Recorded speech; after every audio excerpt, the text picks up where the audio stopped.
Himachal high court को बम से उड़ाने की मिली धमकी। 15 दिन के भीतर दूसरी बार फिर आई धमकी भरी मेल। कैबिनेट मंत्री जगत सिंह नेगी को लेकर कंगना रनौत ने दिया बड़ा बयान। बोली, मैं जगत सिंह नेगी को नहीं जानती। पिता वीरभद्र सिंह के चतुर्वार्षिक श्राद्ध पर बोले विक्रमादित्य सिंह, उनके दिखाए मार्ग पर ही चलूंगा। तिब्बती धर्मगुरु दलाई लामा के 90वें जन्म दिवस की तैयारियां शुरू। करुणा साल के तौर पर किया जाएगा सेलिब्रेट। सिरमौर की कृतिका ने माउंट एवरेस्ट पर पाई जीत। पांवटा साहिब में हुआ भव्य स्वागत। चंबा के चुराहा में कर्मचारियों को लाने जा रही बस पलटी, चालक गंभीर रूप से घायल।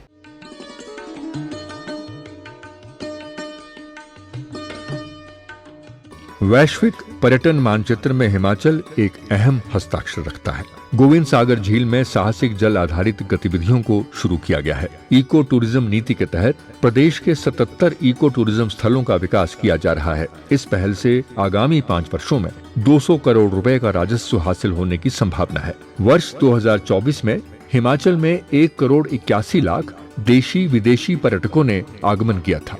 हिमाचल रोपवे के क्षेत्र में देश के अन्य राज्यों को राह दिखा रहा है। 53 करोड़ 89 लाख रुपए से निर्मित मंडी के बाखली में बगलामुखी मंदिर रोपवे जनता को समर्पित किया गया है। जिला कांगड़ा में भारत का पहला इंडियन ग्रीन बिल्डिंग काउंसिल से प्रमाणित दुर्गेश अरण्य प्राणी उद्यान स्थापित किया जा रहा है। जिला कांगड़ा को पर्यटन राजधानी के रूप में स्थापित करने में कांगड़ा हवाई अड्डे के विस्तारीकरण का कार्य प्रगति पर है।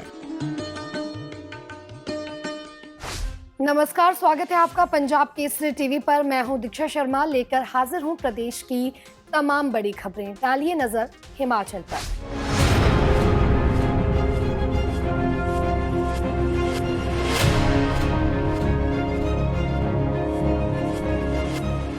पहली खबर का रुख करते हैं। हिमाचल हाई कोर्ट को 15 दिन के भीतर दूसरी बार बम से उड़ाने की धमकी मिली है। बता दें कि कोर्ट को यह धमकी ईमेल के जरिए दी गई है।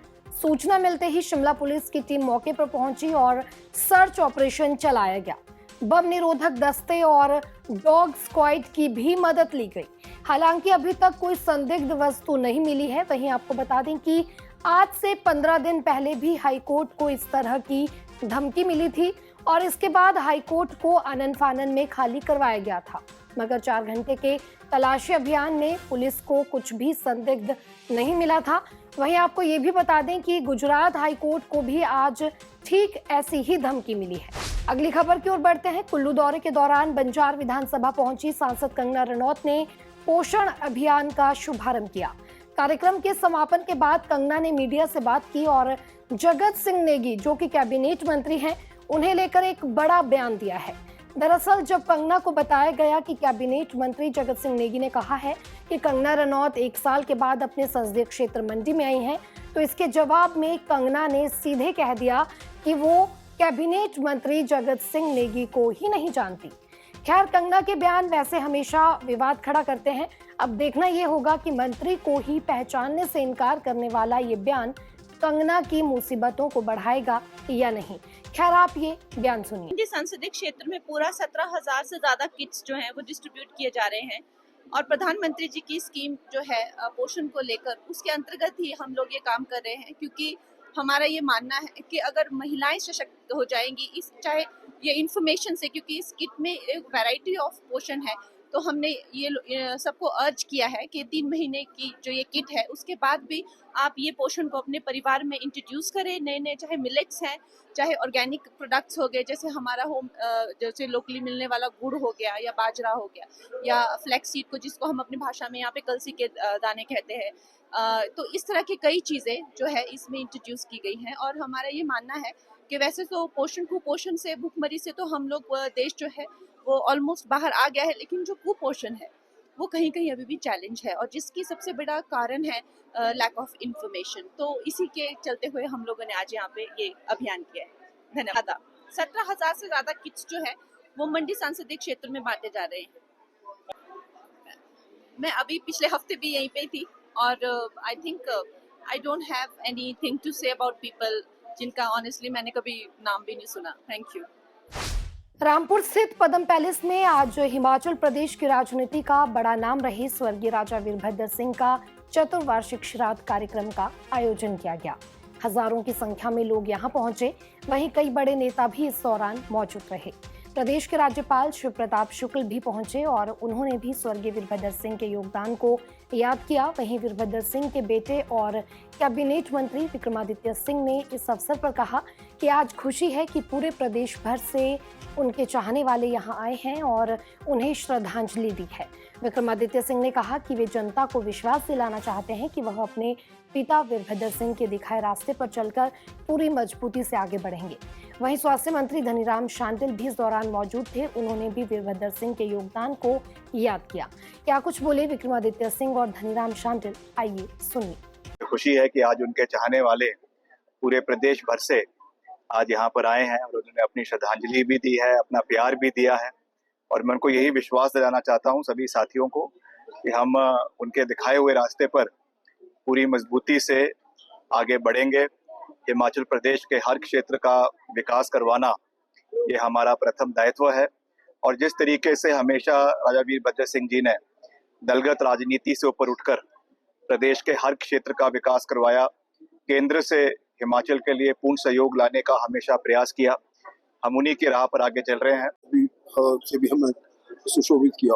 उनकी याद में सबसे बड़ी बात यही याद आती है कि जो नेता ईमानदारी से लोगों के बीच में रहे और उनके विकास के बारे में सोचे, क्षेत्र के बारे में सोचे, उन्हें लोग बार बार, तभी उन्हें 6 बार मुख्यमंत्री बनाया। आज सच्ची श्रद्धांजलि यही होगी कि हम उनके जीवन से जो उनके अच्छे गुण हैं वो सीखें और नेतृत्व के गुण से आगे बढ़ें।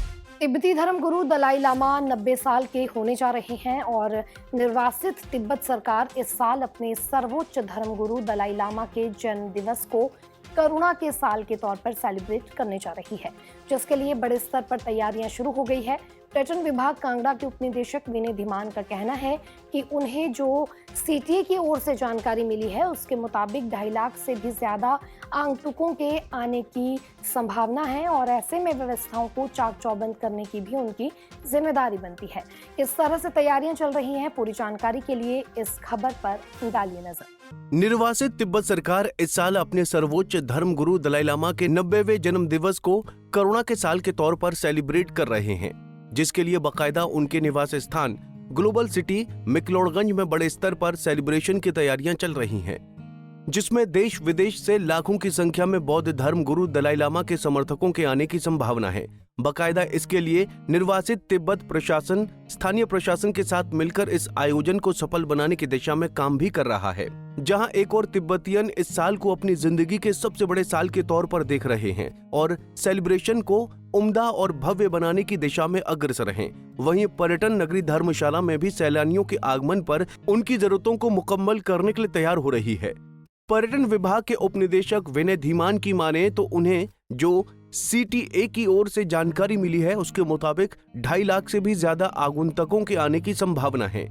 ऐसे में व्यवस्थाओं को चाक चौबंद करने की उनकी भी जिम्मेदारी बनती है, क्योंकि इस अंतर्राष्ट्रीय स्तर के आयोजन से निश्चित तौर पर पर्यटन को भी पंख लगेंगे। विनय धीमान ने कहा कि वो निर्वासित तिब्बतियन देश और दुनिया भर के 45 देशों में अलग अलग तौर तरीकों के साथ रह रहे हैं, मगर उन सब की आस्था बौद्ध धर्म गुरु दलाई लामा में है और वो सब इस साल अपने सर्वोच्च गुरु के जन्म दिवस को सेलिब्रेट करने यहाँ आएंगे, जिसके लिए सबको तैयार रहने की जरूरत है।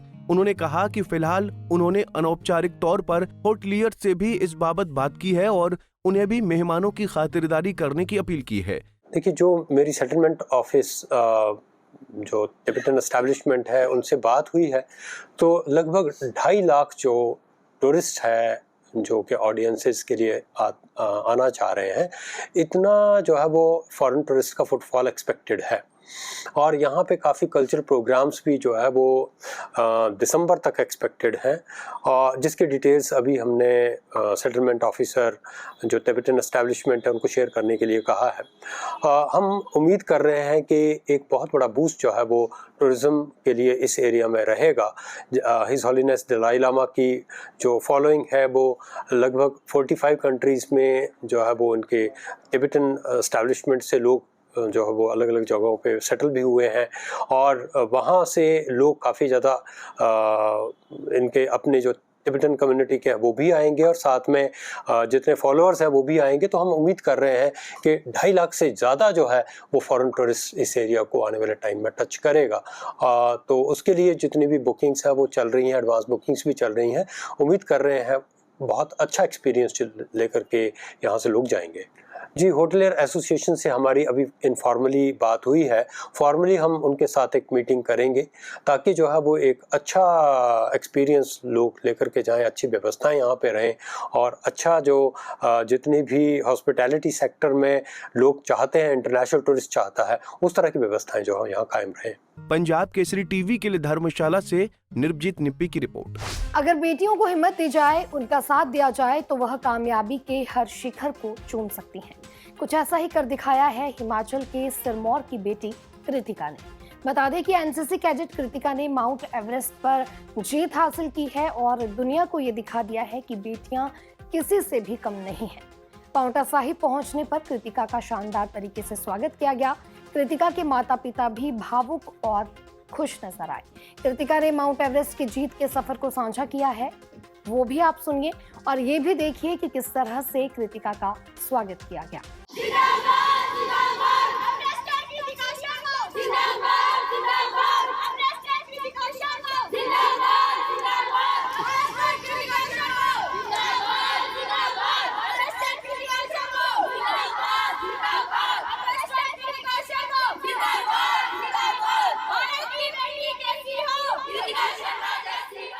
बेटियां अगर चाहे तो कुछ भी कर सकती हैं, बस जरूरत है उन्हें आगे बढ़ने से ना रोका जाए। ये तस्वीरें उस बेटी की है जिसने दुनिया की सबसे ऊंची चोटी माउंट एवरेस्ट को फतेह कर न सिर्फ देश का नाम रोशन किया है, बल्कि जो लोग बेटियों को बोझ समझते हैं उन्हें भी साबित कर दिया है कि बेटियां मुश्किल से मुश्किल मुकाम भी हासिल कर सकती हैं। पांवटा साहिब से ताल्लुक रखने वाली एनसीसी कैडेट कृतिका ने विश्व की सबसे ऊंची चोटी माउंट एवरेस्ट को फतेह किया है और वापस जब ये बेटी अपने क्षेत्र पहुंची तो इसका भव्य स्वागत किया गया। इस दौरान एनसीसी की छात्राओं ने कृतिका की हौसला अफजाई के लिए नारे भी लगाए।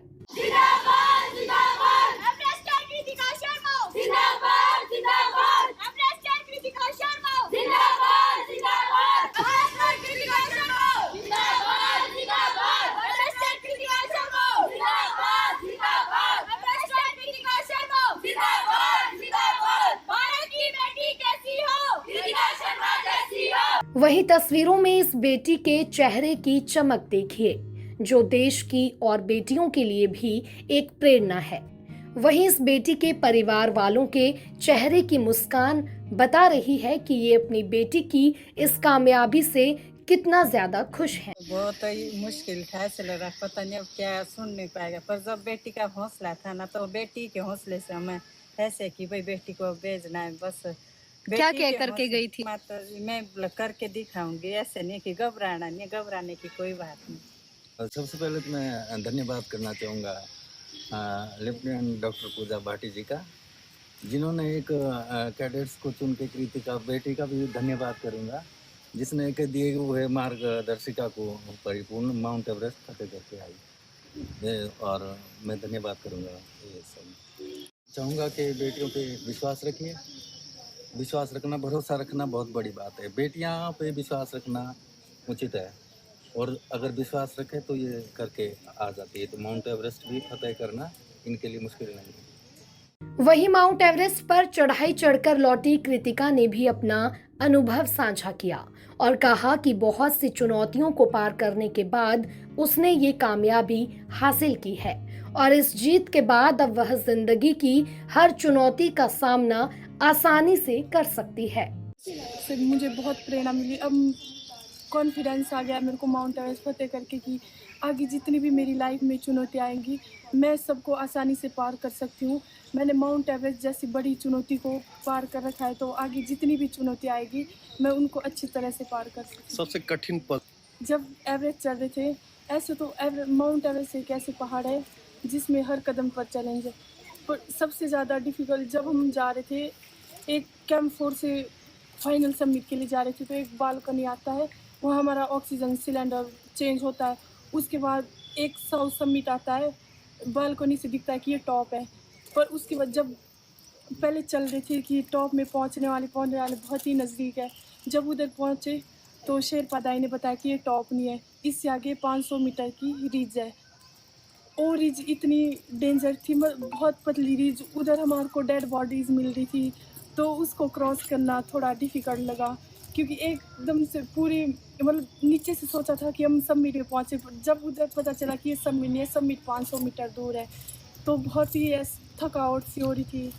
पर उस टाइम जो हमारी टीम स्पिरिट थी और पेरेंट्स का, टीचर्स का जो और हमारी जनता जो गुड विशेस थी, उनको याद करके मैं आगे चली। मैं एक कबड्डी प्लेयर हूँ और मेरा बचपन से ये था कि मेरे को इंडिया को इंटरनेशनल लेवल पर रिप्रेजेंट करना है, तो मैं अभी भी कबड्डी से और फिर से इंटरनेशनल लेवल पर इंडिया को रिप्रेजेंट करूँगी और आगे माउंटेनियरिंग भी साथ साथ करती रहूँगी। वहीं कृतिका की इस उपलब्धि पर एनसीसी की लेफ्टिनेंट पूजा भारती ने भी खुशी जताई है और कहा कि बेटियों को अगर मौका मिले तो वह बहुत कुछ कर सकती हैं। क्या होता है ना, उसकी चमक को आपको परखने की जरूरत नहीं होती, वो खुद ही ग्लो करता है। हीरे की परख जोहरी कोई होती है। चलिए, पर ये है कि जब ये एज एनसीसी कैडेट मेरे पास आई तो इसका जो एक पर्सनालिटी है वो शुरू से ही ऐसी थी कि भरोसे लायक और एक स्ट्रॉन्ग पर्सनालिटी की ये हमेशा से मालकिन रही हैं। और जैसा मुझे पता था कि ये कबड्डी प्लेयर भी हैं, नेशनल लेवल पर खेली हैं, और फिज़िकली और मेंटली हर तरह से इनमें वो संयम है, वो स्ट्रॉन्गनेस है, वो एबिलिटी है कि ये माउंट एवरेस्ट एक्सपीडिशन पे अगर मैं इन्हें सिलेक्ट करती हूँ तो कहीं ना कहीं ये मुझे जो है वो बिल्कुल निराश नहीं करेंगी।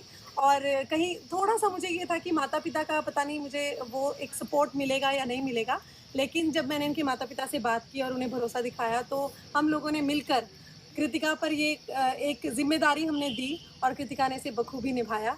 और हमारा जो 1 HP गर्ल्स बटालियन सोलन है उसके तो हम जो है वो हमेशा आभारी रहेंगे। कर्नल संजय शांडिल जो हमारे CO सर थे और जो हमारी मैडम थी WTLO जिन्होंने कृतिका को मुझसे आगे हायर लेवल पे सिलेक्ट किया, उनका भी एक बहुत बड़ा योगदान था। पर हम सभी को पता था कि ये एक दिन हमारा नाम ज़रूर रोशन करेगी और इंडीड माउंट एवरेस्ट पर चढ़कर इन्होंने वो चीज़ करके दिखाई है। बता दें कि कृतिका के नाम पहले भी एक बड़ी उपलब्धि है। एवरेस्ट विजेता यह बेटी पहले ही राष्ट्रीय स्तर पर कबड्डी खिलाड़ी रह चुकी हैं और राष्ट्रीय खेलों में गोल्ड मेडल अपने नाम कर चुकी हैं। अब पर्वतारोहण जैसे चुनौतीपूर्ण क्षेत्र में भी इस बेटी ने न सिर्फ कदम रखा बल्कि एवरेस्ट चोटी पर तिरंगा फहराकर देश की बेटियों के लिए नई राहें खोल दी हैं। पंजाब केसरी के लिए पांवटा साहिब से रॉबिन शर्मा की रिपोर्ट। अगली खबर की ओर बढ़ते हैं। चंबा के चुराहा में निर्माणाधीन चांजू तृतीय पावर प्रोजेक्ट कंपनी की बस सड़क हादसे का शिकार हो गई, जिसमें बस चालक गंभीर रूप से घायल हुआ है। ये बस सोमवार शाम परियोजना में कार्यरत कर्मचारियों को कार्यस्थल से लाने के लिए जा रही थी और इसी बीच बस अचानक अनियंत्रित हो जाती है और सड़क से बाहर निकल आती है और खाई की ओर पलट जाती है। क्या है पूरी खबर, देखिए इस रिपोर्ट में। चंबा जिला के उपमंडल चौराहा में निर्माणाधीन चांजू तृतीय पावर प्रोजेक्ट कंपनी की बस सड़क हादसे का शिकार हो गई, जिसमें बस चालक गंभीर रूप से घायल हुआ है। प्राथमिक उपचार के बाद चालक को चंबा अस्पताल रेफर किया गया। गौरतलब है कि ये बस सोमवार शाम परियोजना में कार्यरत कर्मचारियों को कार्यस्थल से ले जा रही थी कि रास्ते में बस अचानक अनियंत्रित होकर सड़क से बाहर निकल गई और खाई की ओर पलट गई। हादसे में बस बुरी तरह क्षतिग्रस्त हो गई। वहीं चालक को गंभीर चोटें आई हैं। चालक को प्राथमिक उपचार के बाद Pandit Jawaharlal Nehru medical college Chamba refer किया गया है। दुर्घटना की सूचना मिलते ही पुलिस मौके पर पहुंची। फिलहाल दुर्घटना के कारणों की जांच की जा रही है। हालांकि प्रारंभिक जानकारी के अनुसार हादसे का कारण बस की ब्रेक फेल होना माना जा रहा है। प्रशासन द्वारा घटना की गंभीरता को देखते हुए सुरक्षा मानकों की समीक्षा की जा रही है ताकि भविष्य में ऐसी घटनाओं से बचा जा सके। आज के बुलेटिन में इतना ही। कल आपसे फिर मुलाकात करेंगे, तब तक आप बने रहिए पंजाब केसरी हिमाचल के साथ।